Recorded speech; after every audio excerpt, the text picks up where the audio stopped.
எங்க பார்த்தாலும், எவன பார்த்தாலும், யார பார்த்தாலும் காஷ்மீர் போயிட்டு வந்துட்டியா? காஷ்மீர் அவ்வளோ காஸ்ட்லியான இடமே, அவ்வளோ செலவாயிருக்குமே காசு, அப்படி இப்படின்னு பெருசா பேசுறாங்க. சமூகம் பெரிய இடம் போல் இருக்கு. உண்மையா காஷ்மீர் அவ்வளோ செலவாகக்கூடிய இடம் தான். ஆனா, அதே காஷ்மீரை நான் வந்து வெறும் 5000 ருபீஸ், வெறும் 5000 ரூபாயில தாங்க எக்ஸ்ப்ளோர் பண்ணேன். அதுவும் நம்மளோட திருநெல்வேலியில இருந்து கிட்டத்தட்ட சவுத் எண்ட்ல இருக்கேன் நான். நார்த் எண்ட்ல இருக்க காஷ்மீரை வெறும் 5000 ரூபாயில தான் நான் ட்ராவல் பண்ணி எக்ஸ்ப்ளோர் பண்ணியிருக்கேன். அது எப்படின்னு வாங்க தெரிஞ்சுக்கலாம். நீங்களுமே என்ன மாதிரி ட்ராவல் பண்ணணும்னு ஆசைப்பட்டீங்கன்னா மறக்காம நம்மளோட ஸ்ரீவிலாக்ஸ் சேனலை சப்ஸ்கிரைப் பண்ணி வச்சுக்கோங்க. மறக்காம நோட்டிஃபிகேஷன் பெல்னு ஆன் பண்ணிக்கோங்க. நம்ம வந்து ட்ராவல் டிப்ஸ் எல்லாமே நம்ம லோ பட்ஜெட்டான ட்ராவல் டிப்ஸுங்க. நீங்கள் யாருன்னா நம்மளோட ட்ராவல் லாக்ஸ்லாம் பார்க்கலன்னா இந்த வீடியோ பார்த்து முடிச்சுட்டு போய் செக் பண்ணி பாருங்கள். என்னடா எப்படி ட்ராவல் லாக்ஸ் எந்த ஒரு டீட்டெயில்ஸுமே ஒழுங்காக கண்டினியூட்டி இல்லை, எதுவுமே சொல்ல மாட்டேங்க, சும்மா போகிறத எடுத்து போட்டு அப்படின்னு நீங்கள் கேட்கலாம். உண்மைதாங்க. இது வந்து என்னோட ஃபர்ஸ்ட் vlog. நான் வந்து கிட்டத்தட்ட நான் பார்த்ததுல ஒரு 20% மட்டும் தான் என்னால் வீடியோ எடுக்க முடிஞ்சு vlog பண்ண முடிஞ்சது. ஏன்னா நான் ஒரு vloggerங்கிறதே மறந்துடுறேங்க. நான் வந்து எப்போதும் எல்லா இடங்களையுமே சும்மா போய் பார்க்குற மாதிரியே எல்லாமே எக்ஸ்ப்ளோர் பண்ணி இன்வைட் பண்ணிட்டு இருந்தேன். நான் ஒரு வீடியோ எடுக்கணும் அப்படிங்கிறதையும் நிறைய இடங்கள்ல மறந்துட்டேன். அதனால நம்ம vlogsல கொஞ்சம் கண்டினியூட்டி இல்லாமல் இருந்திருக்கலாம். ஏதோ என்னால் முடிஞ்ச அளவுக்கு அட்ஜஸ்ட் பண்ணி நம்ம vlogs வந்து நான் பப்ளிஷ் பண்ணியிருக்கேன். நீங்கள் முடிஞ்சால் நம்மளோட vlogs பார்த்து சப்போர்ட் பண்ணுங்க. நான் வந்து நம்மளோட ட்ராவல் ஜர்னி வந்து நம்ம தமிழ்நாடோட கேபிட்டல் நம்ம சென்னையில் இருந்தாங்க ஸ்டார்ட் பண்ணேன். ஆனால் நான் திருநெல்வேலி தான். ஆனால் நான் திருநெல்வேலியிலேருந்து சென்னைக்கு போகிறத என்னால் vlog எடுக்க முடியல. ஸோ அதனால நான் சென்னையிலேருந்து ஸ்டார்ட் பண்ணுறதாவே நம்ம பட்ஜெட் ஆகிக்கணும். தமிழ்நாட்டிலேருந்து நம்ம காஷ்மீருக்கு டோட்டல் 5000 ருபீஸ். அது எப்படி ஸ்டெப் பை ஸ்டெப்பாக போனேன்னு கண்டிப்பாக இதில் எல்லாமே ரிவீல் பண்ணுறேன்.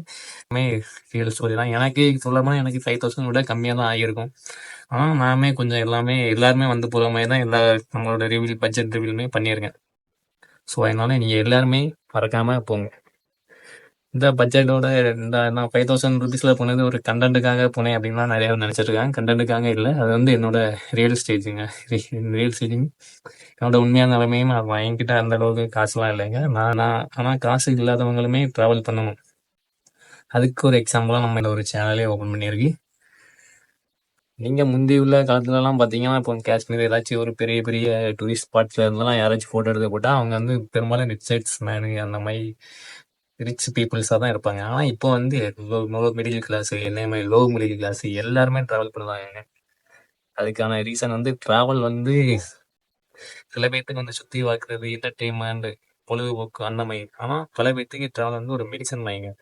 நான் வந்து 2 டைப்புங்க. ட்ராவல் வந்து நான் வந்து மெடிசனாக யூஸ் பண்ண ஆரம்பித்த ஆள் தான். ஓகேவா? நம்மளோட ட்ராவல் ஜர்னி ஃபஸ்ட்டு ஆரம்பித்த இடம் நம்ம சென்னை சென்ட்ரலில் இருந்தாங்க ஆரம்பித்தது. நம்ம சென்னை சென்ட்ரல்லேருந்து டேரெக்டாக நம்ம அந்தமான் எக்ஸ்பிரஸ் அந்த எக்ஸ்பிரஸில் ஏறி அந்த ட்ரெயினில் ஏறி நம்ம டேரெக்டாக ஜம்மு காஷ்மீரே போயாச்சுங்க.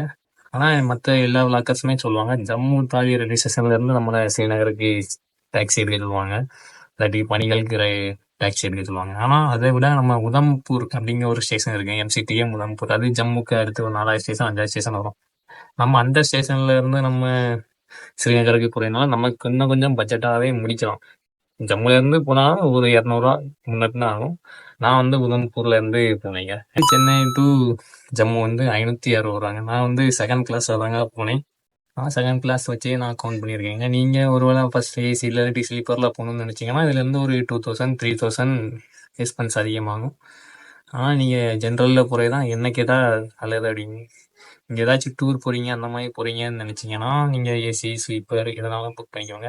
ஆனால் என்னை மாதிரி ட்ராவல் பண்ணணும்னு நினச்சிங்கன்னா கண்டிப்பாக சென்ட்ரல் கிளாஸ்லேயே போங்க, செகண்ட் கிளாஸ்லேயே போங்க. ஏன்னா ட்ராவலிங்கிறது ஒரு கம்ஃபர்ட் ஜோனை விட்டு வெளியே வரையலாம். நீங்கள் ட்ராவல் பண்ணுற இடங்கள்லையுமே கம்ஃபர்ட்டாக இருக்கணும்னு நினச்சி ட்ராவல் பண்ணீங்கன்னா அது ட்ராவலாக இருக்காதுன்னு நான் நினைக்கிறேன். அதனால உங்கள் இஷ்டம் தாங்க. எனக்கு வந்து ஃபஸ்ட் கிளாஸ் அந்த மாதிரி இதுதான் எனக்கு பெருசாக ஆர்வம் இல்லை. என்னால் நான் எப்போதுமே செகண்ட் கிளாஸ்லேயே தாங்க பிளான் பண்ணாத ட்ராவலிங்க பெரும்பாலும் நான் பண்ணுறது. ஒரு திருநெல்வேலி போகிறேன்னா அந்த ஸ்டேஷனில் இருந்த ட்ரெயினிங்காக அதில் ஏறி அப்படியே கிளம்பி போயிடுறது. அந்த மாதிரி பண்ணுற நம்ம ட்ராவலிங்கனால தான் நம்ம எப்போதுமே செகண்ட் கிளாஸ் டிக்கெட்ஸ் தான் ப்ரிப்பேர் பண்ணுவேன். அதை தான் நான் எல்லாத்துக்குமே ப்ரிப்பேர் பண்ணுறேன். என்னடா நீ அப்படி போயிட்டாங்க நாங்களும் அப்படி போகணுமா கம்ஃபர்ட் இல்லாமல் அப்படின்னு நீங்கள் கேட்குறீங்க. கண்டிப்பாக ஒரு கம்ஃபர்ட் ஜோனை விட்டு வெளியே வரே தான் ஒரு ட்ராவல். அதனால் நீங்களுமே கம்ஃபர்ட் ஜோனை விட்டு வெளியே வாங்க. கம்ஃபர்ட் ஜோனை விட்டு வெளியே வந்து மறுபடியும் கம்ஃபர்ட்டாகவே போகணும்னு நினைக்கக்கூடாது. அதனால் கம்ஃபர்ட் ஜோனை விட்டு வெளியே வந்து மறுபடியும் அன்கம்ஃபர்டபுளாகவே போனீங்கன்னா ட்ராவல் வந்து உங்களுக்கு கம்ஃபர்ட்டான எல்லாத்தையுமே கொடுக்குங்க கண்டிப்பாக. என்னடா வளவலன்னு பேசிட்டு இருக்கான், மேட்ருக்கு வாடா அப்படின்னு சொல்றீங்க. கரெக்ட், எனக்கு புரியுது. அவ்வளோதாங்க, நம்மளோட ட்ராவல் ஃபுல்லாமே ரியல் ஸ்டோரிஸ் ஒன்லி தாங்க. அவ்வளோதாங்க, நம்ம சென்னை டு நம்ம உதம்பூர் ஸ்டேஷன் போகிற வரைக்கும் நமக்கு 560 ரூபா, நமக்கு 560 ரூபா ஆகிருக்குங்க. அதுக்கடுத்து நம்ம உதம்பூர்லேருந்து பனிக்கல் ரயில்வே ஸ்டேஷன் போகணுங்க. பனிக்கல் ரயில்வே ஸ்டேஷன் நம்ம ட்ரெயின் ட்ராவல் பண்ணலாங்காண்டி அந்த பிளான்காண்டி நம்ம பனிக்கல் ரயில்வே ஸ்டேஷனுக்கு போகலான்னு பிளான் பண்ணியிருந்தோம். நம்ம எம்சிடிஎம் உதம்பூர் அங்கேருந்து நம்ம பனிக்கல் ரயில்வே ஸ்டேஷன் வந்து ஒரு ஒரு ட்ராவலர் அந்த டாக்ஸி மாதிரி தான், ஷேர் டாக்ஸி மாதிரி தாங்க. அது நம்ம எடுத்துப்போம். அது வந்து ஒரு 300, அது 300 ஆகிச்சிங்க. அதே மாதிரி நம்மளோட நார்மல் இங்கே உள்ள ப்ரீபெய்ட் சிம்ஸ்லாம் காஷ்மீரில் வந்து ஒர்க் ஆகாது. ஏன்னா நீங்கள் காஷ்மீர் போனீங்கன்னா இங்கேயே போஸ்ட் பெய்டு ஒன்று மாற்றிக்கோங்க. இல்லைனா இங்கே போய் நீங்கள் மாற்றாதீங்க. மாற்றினா மேபி அந்த அளவுக்கு நெட்ஒர்க் எதுவும் கிடைக்காது அப்படின்னு நிறைய சொல்கிறாங்க.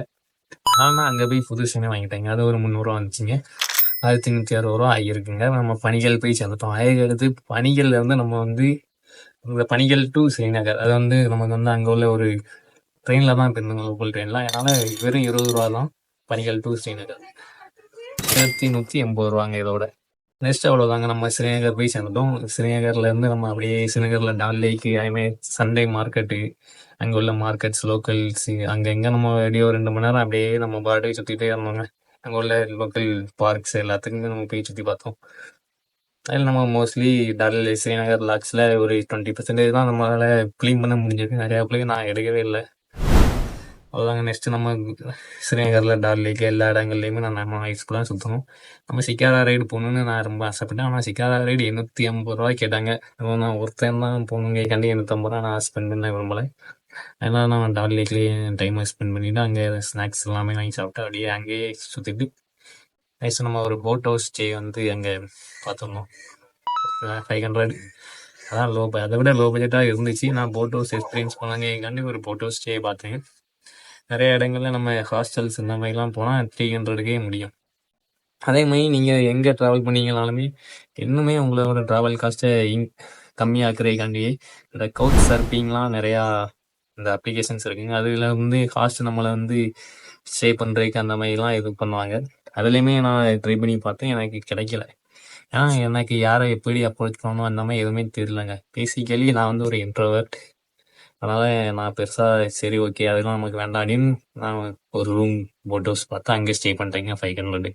டோட்டல் நம்மளோட காஸ்ட் 1380. இப்போ ஒரு 500, 1680 ரூபா ஆயிருக்கு. அவ்வளோதாங்க. அடுத்து போட் ஹவுஸில் ஸ்டே பண்ணிட்டு மறுநாள் வந்து நம்ம நேராக பகல்காம் போயிருந்திருப்போம். மறுநாள் நம்ம காலைல எழுந்திரிச்சு நேராக பகல்காமாக பார்த்து போயிட்டோம். பகல்காமுக்கு நமக்கு ஒரு ஷேர் டாக்ஸி கிடைச்சிங்க. அதில் வந்து 200 தான் கேட்டாங்க. அதனால் 200லேயே நம்ம பகல்காம் போய் ரீச் ஆகிட்டோம். பகல்காம் போய் நம்ம பைசான் வழி எல்லாமே சுற்றி பார்த்தோம். பைசா எடுத்து நம்ம ரிட்டர்ன் முன்னாடி ஸ்ரீநகருக்கே வந்துட்டோங்க. ஆனால் ரிட்டர்ன் வரும்போது நமக்கு வந்து 300 ஆகிட்டுங்க. போகும்போது தான் 200 ஆகிடுச்சு. ரிட்டர்ன் வரும்போது அந்த வேறு டாக்ஸிஸ் மாதிரி வந்ததுனால 300 ஆகிட்டு. நீங்கள் அதேமாதிரி பகல்காம் போனாலே நம்ம இன்னும் ரொம்ப ரொம்ப சீப்பாகவே போயிடலாங்க. அதுக்கு என்ன ஒரு கேக்ஸ் இருக்குன்னா, நம்ம ஸ்ரீநகர்லேருந்து நேராக ஸ்ரீநகர் ரயில்வே ஸ்டேஷன் போயிருந்தோங்க. நீங்கள் ஸ்ரீநகரில் எங்கே இருந்தீங்கனாலுமே ஸ்ரீநகர் ரயில்வே ஸ்டேஷன் போயிருந்தோம். ஸ்ரீநகர் ரயில்வே ஸ்டேஷன்லேருந்து அனந்தநாக்குங்க அந்த ஒரு ரயில்வே ஸ்டேஷனுக்கு நீங்கள் ட்ரெயின் இருக்குது. அது 20 ரூபீஸ் 10 ரூபீஸ் அந்த மாதிரி தான் சம்திங் வரும். அதுக்கடுத்து அனந்தநாக் டு பகல்காம் வந்து ரொம்ப ரொம்ப கிட்ட. அதனால் ஒரு 50-100 ரூபா அவ்வளோ கூட ஆகாதுன்னு நினைக்கிறேன். நீங்கள் அதனால் நெக்ஸ்ட் டைம் நீங்கள் போனீங்கன்னா இந்த டிப்ஸ் யூஸ் பண்ணுங்கள். ரொம்ப ரொம்ப பட்ஜெட்டாகவே நீங்கள் அந்த பகல்காமே போய்ட்டு வந்துடலாங்க. நானுமே பார்த்தேன். ஆனால் எனக்கு ஒரு டாக்ஸி கிடைச்சோன்னு அப்படியே ஏறி போயிட்டேன். ரிட்டன் வரும்போது ட்ரெயின் பிடிக்க முடியாது. ஏன்னா ரிட்டன் வரைக்கும் 4:30 5 மணியை தாண்டி ஆகிட்டு பகல்காம் வந்து கிளம்பிக்கு. ஸ்ரீநகரில் 4:30யோட ட்ரெயின் ரயில்வே ஸ்டேஷன் க்ளோஸுங்க. அவ்வளோதாங்க. நம்ம பகல்காம் வந்து ரிட்டர்ன் வந்து ஸ்டே பண்ணிவிட்டு மறுபடியும் நம்ம மறுநாள் குல்மார்க்கு போயிருப்போங்க. குல்மார்க்கு போகிறதுக்கு நமக்கு வந்து கிட்டத்தட்ட இப்போ ஒரு 190 ரூபா ஆகியிருக்கு. வரதுக்கு ஒரு 170 ரூபா ஆகியிருக்குங்க. டோட்டல் 360 ரூபா குல்மார்க் நம்ம போயிட்டு வர்றதுக்கு ஆகியிருக்கு. அவ்வளோதாங்க. நம்ம வந்து தேர்ட் டே குல்மார்க் வந்து விசிட் பண்ணோம். தேர்ட் டே குல்மார்க்கை விசிட் பண்ணிவிட்டு நம்ம அப்படியே ரிட்டன் நம்ம ஜம்மு அண்ட் தவிக்கு வந்துட்டோங்க. ஆனால் நான் 3 டே தான் பிளான் போட்டிருந்தேன். நான் வந்து ஏதாச்சும் ஒரு நம்ம இந்த டூரிஸ்ட் ஸ்பாட்ஸில் குல்மார்க், சோன்மார்க், பகல்காம் இதில் ஏதாச்சும் ஒரு 2 தான் பிக் பண்ணலான்னு நினச்சேன். ஆனால் பகல்காமும் குல்மார்க்கும் பிக் பண்ணிட்டேன். சோன்மார்க் என்னால் போக முடியாமல் போயிட்டேன். நீங்கள் யாருன்னா குல்மார்க் போயிருந்தீங்கன்னா குல்மார்க்கில் நிறையா ஸ்னோ ஆக்டிவிட்டீஸ்லாம் உண்டுங்க. எக்ஸாம்பிள் இந்த ஹண்டோலா ரைடு, அதே மாதிரி இந்த ஸ்கீயிங் பண்ணுறது எல்லாமே உண்டுங்க. ஆனால் அங்கே நிறையா பேர் நம்மளை அதை வச்சு ஸ்கேம் பண்ண கூட பண்ணுவாங்க. அதனால் கண்ட்ரோலாக ரேட் நீங்கள் போகணுன்னு நினச்சிங்கன்னா ஆன்லைன்லேயே புக் பண்ணிக்கோங்க. அங்கே போய் நேராக டிக்கெட் எடுக்கலாம் முடியாதுங்க. ஒன்லி ஆன்லைன் மட்டும்தான். அங்கே நிறையா ஸ்கேமர்ஸ் டிக்கெட் இருக்குது அப்படின்னு சொல்லி நம்மளை ஸ்கேம் பண்ண பார்ப்பாங்க. எந்த ஸ்கேம்லேயும் மாட்டிக்கிடாதீங்க. நீங்கள் ஸ்கீயிங்குமே குறைஞ்ச ரேட்டில் எடுக்கணும்னா அங்கே கவர்மெண்ட்டே ரெண்டல் அந்த ஷாப்ஸ்லாம் ரன் பண்ணுறாங்க. அது நம்ம லாக்ஸ்லேயே நம்ம காட்டியிருப்போம். நீங்கள் அங்கே போனீங்கன்னாலே நல்ல குறைஞ்ச ரேட்டில் எடுக்கலாம். நெக்ஸ்ட்டு ஸ்ரீநகர்லேருந்து ஜம்முக்கு வந்தவங்க Jamna bus sorry make my ட்ரிப்பில் புக் பண்ணியிருந்தேன். அது ஒரு 560 சொல்லிட்டு. நெக்ஸ்ட்டு ஜம்மு டு நம்ம டெல்லிக்கு வந்து ஒரு ட்ரெயின் எடுத்தோங்க. அது வந்து 200 ஆச்சுங்க. இதையும் கால்குலேட் பண்ணிக்குவோம். நெக்ஸ்ட்டு நம்ம டெல்லி டு சென்னை தமிழ்நாடு எக்ஸ்பிரஸில் வந்தோம். கரெக்டாக 490 500 ஆச்சு. 500 ரவுண்டாக போட்டுவாங்க. இது வந்து டிரான்ஸ்போர்ட் சார்ஜஸ், அதுக்கடுத்து ஸ்டேக்கு எல்லாம் மட்டும்தான். ஓகேவா? நம்ம அதுக்கடுத்து ஃபுட்டுக்கு அந்த மாதிரி எதுவுமே நம்ம இது கூட நம்ம லாஸ்ட்லேயுமே நம்ம சொல்லியிருக்க மாட்டோம். ஏன்னா ஃபுட்டுக்கு நம்ம மொத்தமாக காஷ்மீரில் நான் ஒரு 3 days இருந்திருக்கீங்க. அதே மாதிரி நமக்கு நான் இங்கே தமிழ்நாட்டிலேருந்து போன ஒரு ட்ராவல்ஸ் சேர்த்து ஒரு 4-5 days வரும். டோட்டல் 8 daysங்க. 8 daysக்கு நீங்கள் வந்து ஒரு டே பெர் டேக்கு 150 போட்டிங்கனாலுமே 8 × 150 எவ்வளோ 1200 ஆகுதுங்க. நீங்கள் 150 போட்டிங்கன்னா நான் வந்து 8 daysல பெரும்பாலும் எனக்கு நான் ட்ரெயினில் தான் இப்போ 8 daysல பாதி டேக்கு மேலே ட்ரெயினில் தான் இருந்தேன். அதனால் ட்ரெயினில் எனக்கு பெருசாக ஃபுட்டு செலவே ஆகலைங்க. நான் வந்து ஒரே ஒரு 2 பிரியாணி மட்டும்தான் எல்லா நாளுமே வாங்குவேன். மற்ற 3 times வந்து ஏதாச்சும் இந்த சம்சா ஸ்நாக்ஸ் அந்த மாதிரி தான் வாங்குவேன். அதுவும் வெளியவே நான் நிறையா ஸ்நாக்ஸ்லாம் வாங்கிட்டு போயிடுவேன். ரயில்வே ஸ்டேஷன் வெளியே தமிழ்நாட்டிலையுமே நான் போகும்போது நிறையா வாங்கிட்டு போயிட்டேன் திருநெல்வேலியிலேருந்து. ஆனால் நான் பெருசாக ஃபுட்டு எனக்கு இதாக ஆகலைங்க. இருந்தாலுமே நான் 1200 எல்லாத்துக்கும் உங்களுக்கு நான் சொல்கிறதுக்காண்டி 1200 என்னோடய ஃபுட்டு இதாகவே நான் சேர்த்துக்கிறேங்க. மொத்தம் நம்ம கணக்குப்படி பார்த்தீங்கன்னா 5500 வச்சுக்கோங்க. ஓகேவா?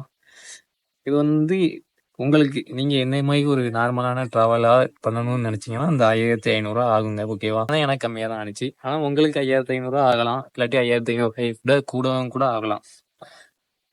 மேபி. நான் நிறைய இடங்கள்ல ஃபுட்டு பெருசாக நான் எங்கேயுமே வாங்கவே இல்லை. நான் வாங்கினது வெறும் சம்சா, அந்த 10 ரூபா சம்சா தான். அதேமாதிரி காஷ்மீரில் நான் வந்து ஃபுட்டுக்கு வந்து நிறையா செலவு பண்ணலை. ஏன்னா நான் அந்த நீங்கள் பார்த்துருப்பீங்க, நம்ம லாக் பார்த்தீங்கன்னாலே தெரிஞ்சிருக்கும். நம்ம கிடைக்க ஃபுட்டு தான் சாப்பிட்டோம். நம்ம ஃப்ரெண்டை பார்க்க போன இடத்துல நம்ம சப்பூரி எல்லாமே சாப்பிட்டோம். அங்கேயே நிறையா சாப்பிட்டோம். அங்கேயே இப்போ அவன் வேற லட்டு அந்த மாதிரி நாப்கின்ஸ் எல்லாமே பேக் பண்ணி தந்தான். அதையுமே நம்ம சாப்பிட்டோம். அதே மாதிரி ரோட்டில் அந்த நோன்பு திறக்கிறதுக்காண்டி நிறையா ஃபுட்ஸ் கொடுத்துவாங்க நிறைய இடங்கள்ல. அங்கேயுமே நம்ம வாங்கி நிறையா சாப்பிட்டுருக்கோம். அதனால் எனக்கு வந்து ஃபுட்டுக்கு பெருசாக எக்ஸ்பென்ஸே ஆகலை. ட்ராவல் பண்ணுறப்போ காசு இருந்தால் தான் ட்ராவல் பண்ணணும்னு நினச்சி பண்ணாதீங்க. என்கிட்டயே காசு இல்லை. நான் ஜம்மு வரைக்கும் ஜம்முலேருந்து நியூ டெல்லிக்கு வர வரைக்கும் தான் என்கிட்ட காசு இருந்துச்சு. நியூ டெல்லிலேருந்து வரைக்கும் என்கிட்ட காசு இல்லை. அதுக்கடுத்து என் ஃப்ரெண்ட்ஸ் கிட்ட நான் காசு கேட்டு தான் நான் மறுபடியும் நியூ டெல்லி டு சென்னை வந்தேன். சென்னை டு மறுபடியும் திருநெல்வேலியுமே போனேன். கடனாக கேட்டு நான் ட்ராவல் பண்ணலைங்க. கடனாக கேட்டு ட்ராவல் பண்ணாதீங்க. நீங்கள் யாருமே காசு இருந்தால் மட்டும் ட்ராவல் பண்ணுங்க. எனக்கு காசு தர வேண்டியது இருந்துச்சு அவங்க. அதனால தான் அவங்க கிட்ட காசு கேட்டு நான் வாங்கி அந்த காசை வச்சு நான் ட்ராவல் பண்ணேன். மற்றபடி இந்த இஎம்ஐலலாம் நிறைய பேர் ட்ராவல் பண்ணுறாங்க. அதெல்லாம் என்ன கேட்டால் வேஸ்ட்டுங்க. நம்ம கிட்ட எக்ஸ்ட்ரா காசு இருந்தால் தான் நம்ம ட்ராவல் பண்ணணும். காசை சேர்த்து வச்சு ட்ராவல் பண்ணுங்க. அதனால தான் நம்ம சேனலோட மோட்டோவே what save travel repeat. So நீங்கள் எல்லாருமே நல்லபடியாக ட்ராவல் பண்ணுங்க. Spread love. இந்த வீடியோவோட நம்மளோட காஷ்மீர் ட்ரிப்பை நான் முடிச்சுக்கிட்டுதாங்க. இதாங்க நம்ம காஷ்மீர் ட்ரிப்போட லாஸ்ட் வீடியோ. சந்தோஷம். போறதுக்கு முன்னால ஒரு சும்மால் கதை ஸ்ப்ரெட் லவ். நீங்கள் நம்ம சேனலுக்கு நிறையா சப்போர்ட் பண்ணுங்கள். கண்டிப்பாக நம்ம சேனல் கொஞ்சம் க்ரோத் ஆகட்டும். நன்றி, வணக்கம். தோட்டத்தில் சுட்டித்திருந்த இந்த கருங்குயில்களோடு வந்து கண்டமானதால் மீண்டும் தன் கிராமத்துக்கு சிறகுடிந்து செல்கிறது. வணக்கம். டேய், எண்டு காடு போட்டு எகத்தால மாடா பண்றீங்க. எனக்கு எண்டே கிடையாதுடா. என்னோட அடுத்த எய்ம் இதோட நான் 5-6 வாட்டி தாஜ்மஹால் வந்திருக்கேங்க. ஒருத்திக்கு தாஜ்மஹால் கட்டி கொடுத்தவனும்